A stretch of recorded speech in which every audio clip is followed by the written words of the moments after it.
À moi, c'est à moi. Et donc, des produits... On parle un peu de préhistoire, je vais encore... en fait, aujourd'hui, je voulais aller plus loin que le mystère des pyramides, pour dire. Vous voyez, hein, on arrive sur fin janvier, on se prépare au mois de février avec un grand moment qui va être le salon de l'agriculture. Et quand on dit le salon de l'agriculture, c'est toute la France rurale, bien sûr, qui monte à la capitale, mais c'est également l'époque du grand concours agricole. Et qui n'a pas entendu parler du grand concours agricole? Il remonte quand même à 1870. Quand même. Et c'est le premier concours général, me dit-on. Voilà, bien sûr, il est propriété de l'État, hein, attention.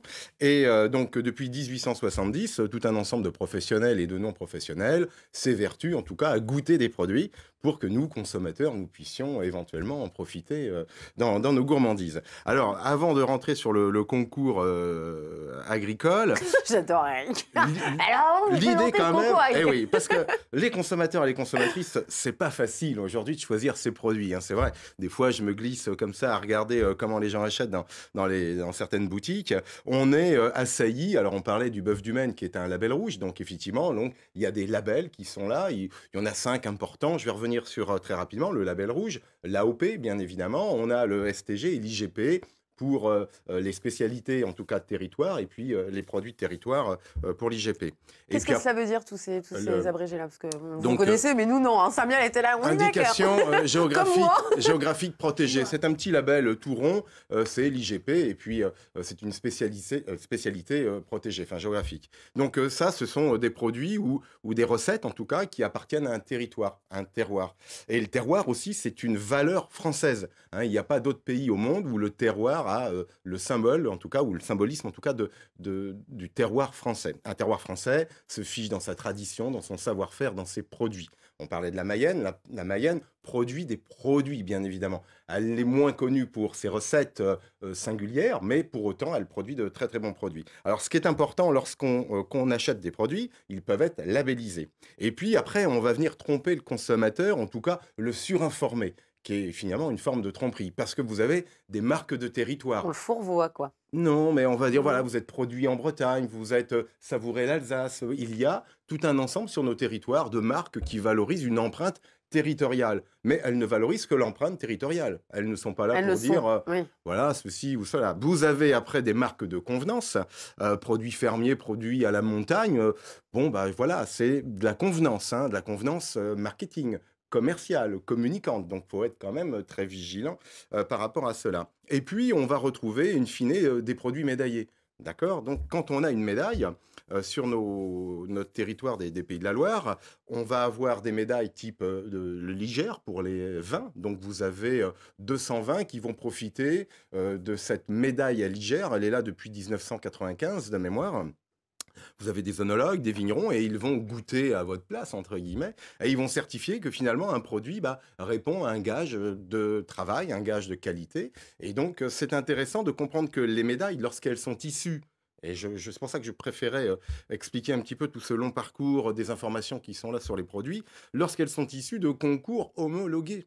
Parce que vous pouvez être médaillé d'une manière privée, bien évidemment. C'est-à-dire qu'on pourrait former la médaille du plateau de 9h50. On aurait le droit, oui, bien voilà. évidemment. Est-ce qu'il y a des produits médaillés qui sont halal, par exemple? Qui sont halal. Oui. Alors, je n'en connais pas. On blaguait en disant oui, j'en connais des halal, mais halal. Non, mais c'est vrai, pourquoi ça ne connais pas. Ça ne serait pas je pense que c'est de la discrimination. À un moment donné, il va falloir inclure toutes ces communautés qui font partie de la France également, et qui mériteraient de goûter au terroir et aux produits du terroir. C'est inadmissible, je trouve. Là, je regardais à la télévision l'autre soir, on parle de couscous. Il y en a qui sont en train de travailler, couscous marocain, tunisien, algérien. Quelle est l'origine du couscous? Quel est le meilleur des couscous? Je crois qu'il n'y a pas de meilleur qu'il soit halal ou pas halal. C'est celui de sa maman. C'est tout.